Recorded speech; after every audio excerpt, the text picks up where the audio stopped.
भारत के किसानों ने भारत बंद का आह्वान किया था और 250 से ज्यादा किसान यूनियन, संपूर्ण विपक्ष, किसान पुत्र और संपूर्ण भारत का इसको समर्थन भी प्राप्त हुआ। जो ध्वनि मत से राज्यसभा टीवी को म्यूट करके सरकार ने ये रिफॉर्म्स एग्रीकल्चरल के नाम पर लाई है, तो तानाशाही रवैया आप सबको ज्ञात है। सबसे ज्यादा प्रश्न भी इसी से संदर्भ में आए हैं, चाहे पत्रकारों की हत्याएं हो, चाहे एक्टिविस्ट को जेल में डालना हो, चाहे आरटीआई का जवाब न देना हो, चाहे पीएम केयर का हिसाब न देना हो। चूंकि नरेंद्र मोदी सरकार को अपने बहुमत के दुरुपयोग की आदत है और सपनों के सौदागर की तरह 2 करोड़ रोजगार सालाना के हिसाब से 12 करोड़ रोजगार सृजित हो चुके हैं, काला धन प्राप्त हो चुका है, रुपया डॉलर से काफी ज्यादा सम्मान कमा चुका है, अर्थव्यवस्था 5 ट्रिलियन की हो चुकी है, स्मार्ट सिटीज में आप लोग रह ही रहे हैं। सांसदों ने जो आदर्श ग्राम योजनाओं को गोद लिया था वो सारे ग्राम सिंगापुर में तब्दील हो चुके हैं। आप सबके अकाउंट में 15 लाख भी आया होगा। नमस्कार। तो सरकार चारों तरफ जो ये राम राज्य व्याप्त कर चुकी है, उसी श्रृंखला में कृषि प्रधान देश भारत की अर्थव्यवस्था, कृषक की रीढ़ तोड़ने से संबंधित ये 3 काले कानून जो राज्यसभा टीवी को म्यूट करके ध्वनि मत के माध्यम से पास कराए गए हैं, जिसमें एमएसपी की व्यवस्था नहीं, जो गल्ला मंडियों को खत्म कर देंगे, जो कमोडिटी एक्ट में संशोधन के माध्यम से काला बाजारी और जमाखोरी को बढ़ावा देंगे, जो कॉन्ट्रैक्ट फार्मिंग के माध्यम से खेत खलिहान को पूंजीपतियों के पैर में गिरवी रखेंगे, जो संरक्षण करेंगे उन लोगों का, उन कॉरपोरेट्स का जिनका खेती किसानी से कोई लेना देना नहीं। तो ऐसे कानून का मैं भी विरोध करती हूं, मैं समर्थन करती हूं इस भारत बंद का। और यद्यपि हम और आप कृषक ना हो, फिर भी हमारी थाली में अन्न उन अन्नदाताओं की सहायता से आता है, तो हमें उनके समर्थन में अवश्य खड़ा होना चाहिए। क्योंकि ना तो वो ट्विटर पर है, ना वो हैशटैग ट्रेंड करा सकते हैं, ना वो हमारी आपकी तरह लाइव आ सकते हैं, ना वो डिजिटल मीडियम्स पर अपनी बात को रख सकते हैं। उस दौर में जहां मीडिया की प्राथमिकता प्रधानमंत्री जी का मोर है, प्रधानमंत्री जी की बत्तख है, प्रधानमंत्री जी की डिसलाइक्स हैं, तो वो तो यूट्यूब के कमेंट्स को भी ऑफ कर देंगे। So many options are there. But हमारा ये फर्ज है कि हम इन अध्यादेशों का, जब 65% आबादी कृषि पर प्रत्यक्ष अप्रत्यक्ष रूप से निर्भर है, जब भारत के 83% किसान एग्रीकल्चरल सेंसेक्स के मुताबिक 3 से 5 एकड़ के मात्र किसान हैं, तो हमें एक स्वर में उनका समर्थन करना चाहिए और मिल भी रहा है। 250 से ज्यादा किसान यूनियंस और संपूर्ण विपक्ष एक स्वर में इसके विरोध में है। 7 सांसदों का निलंबन इसी श्रृंखला में है। दूसरा जो आप लोगों के प्रश्न आए हैं उस पर बढ़ती हूं। आज इलेक्शन कमीशन ने बिहार के चुनाव की डेट्स को भी डिक्लेयर कर दिया है। तो उस श्रृंखला में जो आप लोगों के प्रश्न आए हैं, देखिए, एक और किसान सड़कों पर है, नौजवान अभाव में है, बेरोजगारी चरम पर है, और दूसरी ओर रिपब्लिक टीवी की रेटिंग। तो सुशांत को न्याय मिले ये हम सब की इच्छा है, लेकिन बिहार के चुनाव का खर्च नरेंद्र मोदी सरकार बॉलीवुड से वसूलेगी इसकी अपेक्षा नहीं थी। जिस तरह संबंध हो रहे हैं, देखिए, प्रोटेस्ट करना राइट है, भले ही सरकार अनुराग कश्यप पर कार्यवाही करे, भले ही कोई उमा कुरैशी का नाम ले ले, कोई ऋचा चड्ढा का नाम ले ले, कोई सलमान खान को आवाज लगाए, कोई दीपिका को सम्मान करे। ड्रग्स और ड्रग्स की क्या स्थिति है हम और आप इससे वाकिफ हैं। हम बॉलीवुड की बात नहीं करते। हमारे जो कैंपसेस हैं, जो टॉप मोस्ट लॉ कॉलेजेस हैं, जो top most NITs, triple ITs हैं, और भी तमाम प्रतिष्ठित कॉलेजेस, रेजिडेंशियल स्कूल्स और बहुत बड़े बड़े ब्रांड्स उसमें शामिल हैं। आप ये जानते हैं, हमारे आपके बच्चे वहां पढ़ते हैं। हम उन होने वाली गतिविधियों से वाकिफ हैं। किसी चीज को कंज्यूम करना अपराध होगा, लेकिन एक और सरकार कहती है कि शराब की बिक्री हमें फौरन खोलनी है, अर्थव्यवस्था शराब से चल रही है। सरकार गुटखे और तंबाकू से भी प्रतिबंध हटा लेती है कोरोना काल में, और अखबार टीवी में ऐड होता है कि थूकने से कोरोना फैलता है। तो ये सरकार का दोहरा चरित्र है। जो कंज्यूम कर रहे हैं उससे ज्यादा इंपॉर्टेंट है। देखिए, अगर कोई रैकेट कहीं चल रहा है, अगर कोई तस्करी कहीं हो रही है, कोई पोचिंग हो रही है, अभी येदियुरप्पा गवर्नमेंट ने जो जिसको वन मंत्री बनाया वो वन माफिया है, उस पे जरूरत से ज्यादा मुकदमे हैं, चंदन की तस्करी से लेके तमाम तरह की पोचिंग के। तो ऐसा तो नहीं है कि गवर्नमेंट को इस बात का अंदाजा नहीं है कि ये सिस्टम चलता कैसे है। है ना, किसके सुपरविजन में चलता है। अगर हम बात ग्लोबली करें तो druggist and terrorist parallel governments कैसे चलती हैं, ऐसा तो नहीं है कि सरकार को अंदाजा नहीं है कि टैक्स हेवंस क्या होते हैं, आइलैंड्स कैसे। अगर नित्यानंद महाराज को पता है कि रिजर्व बैंक ऑफ कैलासा कैसे बनाया जाता है, अगर एंटीगुआ आइलैंड खरीदना पता है उन बंधुओं को, मेहुल चौकसी को, तो सरकार को भी पता होगा।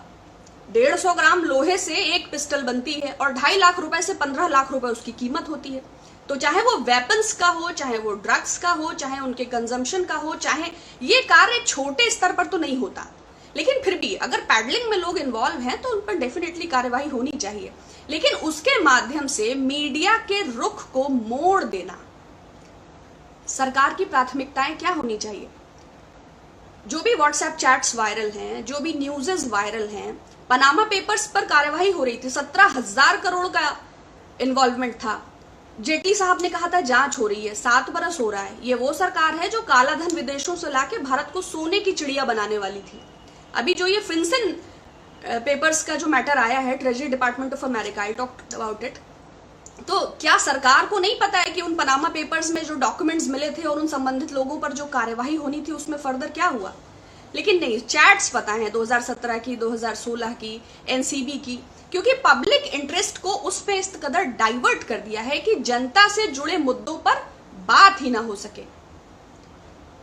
तो ये वो सरकार है। भारतीय जनता पार्टी के लिए नीतीश कुमार जी ने कहा था कि बड़का झूठा पार्टी, और जेडीयू को नरेंद्र मोदी जी ने पिछले अपने चुनाव में क्या कहा था, जनता का दमन और उत्पीड़न, मतलब जेडीयू। उसके बाद उन्होंने 1,20,000 करोड़ का पैकेज दिया था बिहार को।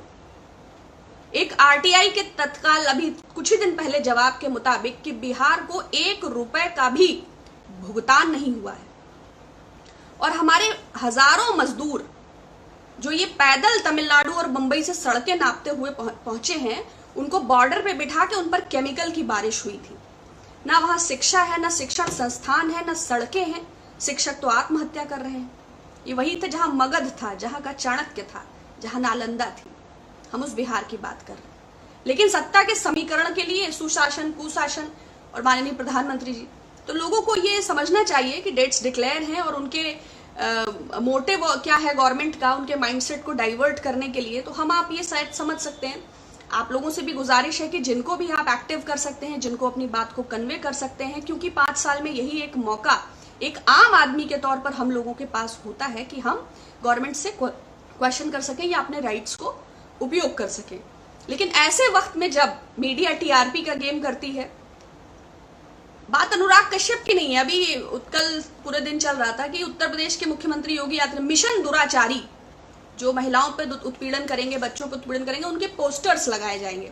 तो सब चैनल उसी पे डिबेट कर रहे थे। तो ये मिशन दुराचारी, वो नया कानून भी इससे जुड़ा ला रहे हैं। जैसे थोड़े दिन पहले वो प्रोटेस्टर्स की संपत्ति से वसूला जाएगा, उसके बाद उसके पहले वो यूपी कोका ला रहे थे, उसके बाद बहुत सारे नए नए कानून। हमारे पास कानून है, बहुत सशक्त कानून है, बहुत मजबूत संविधान है, लेकिन क्या सरकार की मंशा उसके इम्प्लीमेंटेशन की भी है? वो तो नहीं लगता। जो लोग रासुका का दुरुपयोग कर रहे हैं वो इस उत्पीड़न के बहाने पोस्टर्स का दुरुपयोग नहीं करेंगे। क्या सारे पुरुष बलात्कारी होते हैं या जिन पर आरोप लगते हैं उन पर सब पर सिद्ध हो जाते हैं?